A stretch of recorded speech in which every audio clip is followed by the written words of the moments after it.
2:30 in the morning, March 1st, 1896. Nearly 18,000 Italian and colonial troops are stumbling through the mountains of northern Ethiopia in the dark using maps that, and this will become extremely important, do not match the actual mountains. Their commander thinks he's about to surprise a sleeping enemy.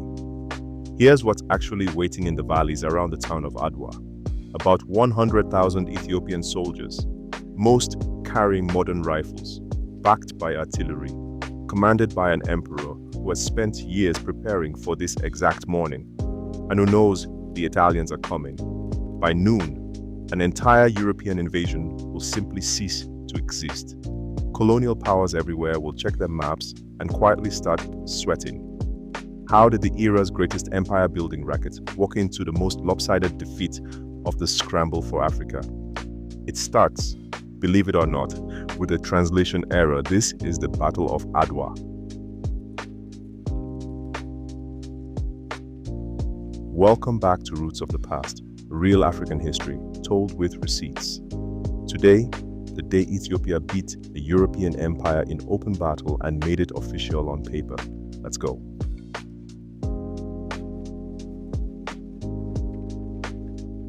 The late 1800s, European powers are carving up Africa like a buffet, the scramble for Africa. By the 1890s, almost the entire continent has been claimed by somebody with an office in London, Paris, Lisbon, or Berlin. Italy shows up late to the buffet and hungry. Newly unified, desperate to prove it belongs at the imperial table, Italy grabs the Red Sea port of Massawa in 1885 and builds the colony of Eritrea, eyeing the vast highlands to the south. Those highlands are Ethiopia, and Ethiopia is not like anything else on the colonial menu. It's an ancient Christian empire, mountainous, populous, politically sophisticated, with a warrior culture going back millennia. In 1889, it crowns a new emperor, Menelik II. Remember the name, because European chancelleries are about to learn it the hard way. Italy has actually already been warned. In 1887, at a place called Dogali, an Italian column of about 500 men got nearly annihilated by Ethiopian forces.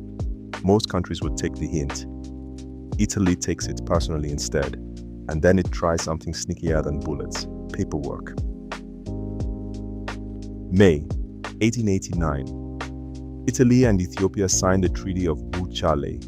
Friendship, trade, borders, standard stuff. It's drafted in two languages, Amharic and Italian. And buried in Article 17 is one of the dirtiest tricks in diplomatic history. The Amharic version says Ethiopia's emperor may, if he feels like it, use Italy to handle his foreign affairs. Optional, a courtesy between partners. The Italian version says he must. One word. And in European diplomacy, that one word transforms Ethiopia from a sovereign empire into an Italian protectorate, which is a fancy word for colony with extra steps. Italy proudly announces to every capital in Europe, Ethiopia is ours now. When Menelik finds out what the Italian text says, the answer is no. Historians are still debating whether the mistranslation was deliberate fraud or a very convenient mistake. But either way, Rome refuses to back down. And it's not just Menelik they're up against.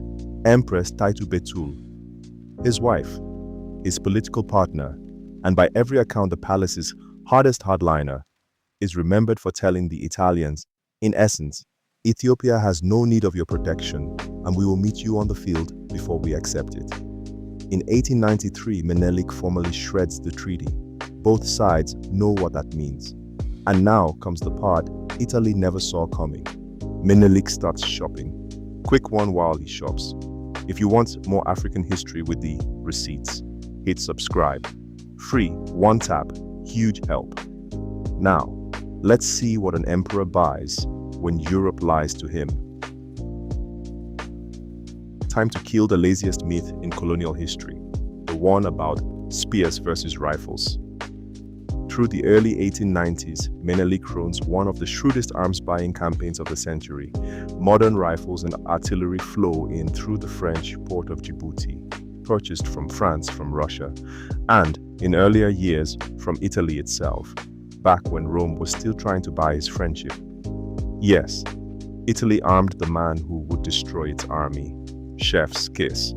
By 1896, the majority of Menelik's warriors carry modern firearms, supported by dozens of artillery pieces, including quick-firing mountain guns.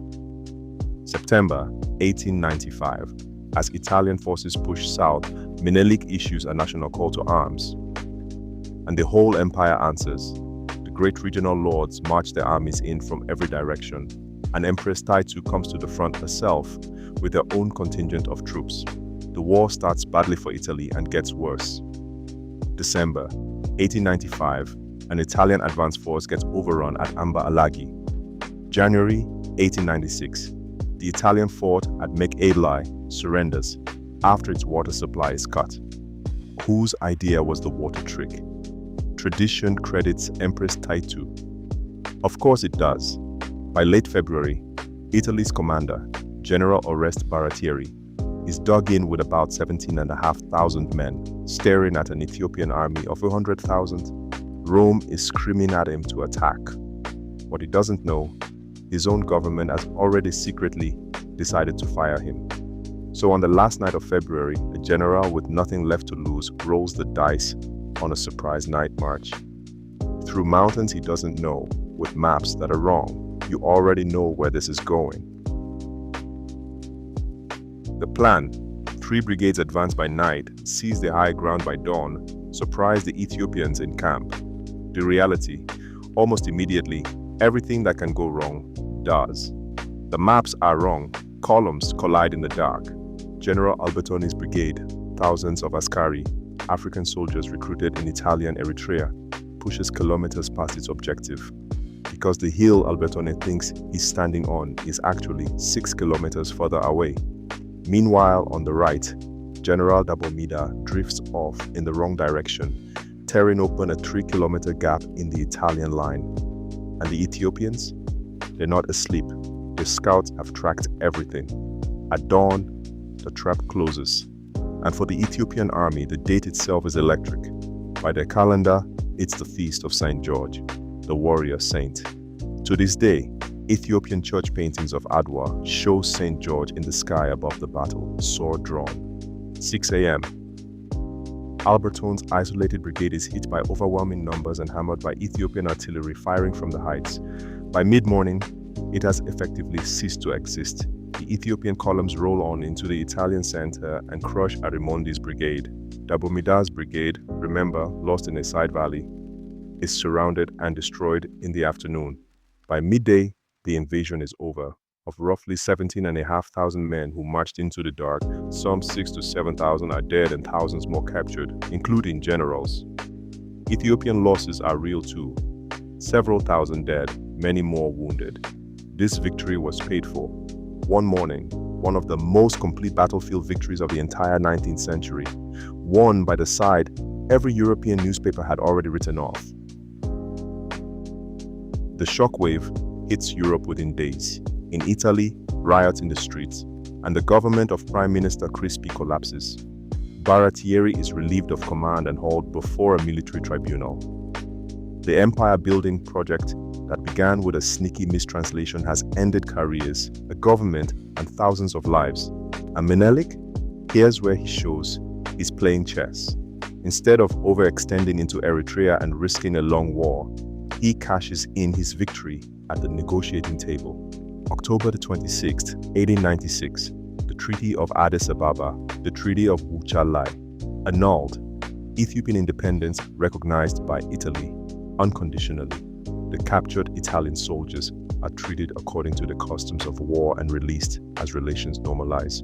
One hard truth belongs in this story because we don't do fairy tales. Thousands of the soldiers on the Italian side were Africans themselves, Eritrean Askari fighting under Italy's flag. Some captured Askari, judged as traitors under Ethiopian law, were punished with brutal severity. Adwa is remembered differently in Ethiopia and in Eritrea. An honest history holds both memories. But zoom out, and the big picture is blinding. At the absolute peak of the scramble for Africa, an African state met a European great power in open battle, army against army, rifles against rifles, and won so decisively that Europe had to sign the reversal in ink. News of Adwa didn't stay in the Horn of Africa. It went everywhere, and everywhere it landed, it detonated the same idea. European conquest is not destiny. It can lose. It has receipts of losing. Historians like Raymond Jonas have traced how the victory electrified the African diaspora, inspiring Pan-Africanist giants like W.E.B. Du Bois and Marcus Garvey, and turning Ethiopia into a global symbol of Black independence, echoed everywhere from Pan-African congresses to Rastafari. Now, Italy does come back in 1935 under Mussolini with bombers and poison gas, and occupies Ethiopia for 6 brutal years. But occupation is not colonization. Ethiopia is never formally colonized. The occupation is broken by 1941, and when African nations win their independence in the decades that follow, look at their flags. Green, gold, and red, Ethiopia's colors, adopted across the continent as the colors of freedom itself. Every March 2nd, Ethiopians celebrate Adwa Victory Day. For Menelik, for Taytu, for 100,000 farmers and lords who marched across an empire to defend it, and in a sense, for everyone worldwide who needed proof that the inevitable could be beaten. One mistranslated sentence, one emperor who read the fine print and bought artillery, one morning that rewrote what the world believed was possible. African history is full of victories like this, and they deserve to be told loudly. Subscribe to Roots of the Past for history with the receipts and comment below. Should we cover the full story of Menelik and Taytu next? Because trust me, there's more. The roots of the past run deeper than we know. See you in the next one.